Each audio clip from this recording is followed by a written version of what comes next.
చాలామంది ఏంటంటే మానసికంగా కుంగిపోయి చాలా రకరకాల విధాలుగా ఉంటారు చాలామంది. సో వాళ్ళకి ఏం చెప్తారు మీరు? ఎందుకు అట్లా బాధపడితే ఏమొస్తుంది?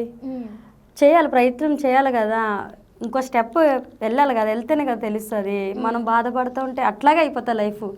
ముందుకు వెళ్తేనే కదా తెలుస్తుంది. ఇప్పుడు ఎవరో ఏదో అన్నారని మనం ఏది చేసుకోకూడదు. ఫస్ట్ మనం ముందుకెళ్ళి సాధించి చూపించాలి ఎవరైనా. కానీ అనుకుంటే అవన్నీ ఏదే ఉండదు. అవును, మనం తలుచుకుంటే ఏదే ఉండదు. చెప్పు, నువ్వు ఎప్పుడైనా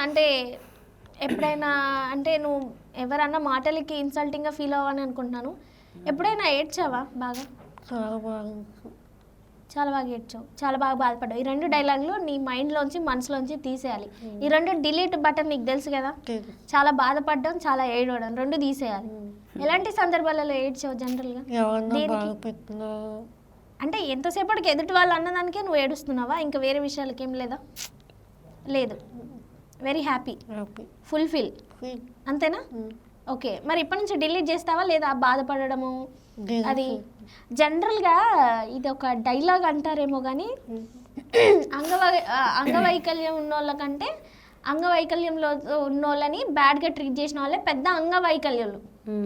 నేను కరెక్ట్గానే చెప్పానా?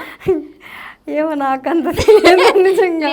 ఇప్పుడు ఎవరికైనా బాగాలేదు అంటే వాళ్ళని మనం బ్యాడ్గా ట్రీట్ చేస్తే వాళ్ళకంటే మనం ఎక్కువ బాగాలేని వాళ్ళం. అవును.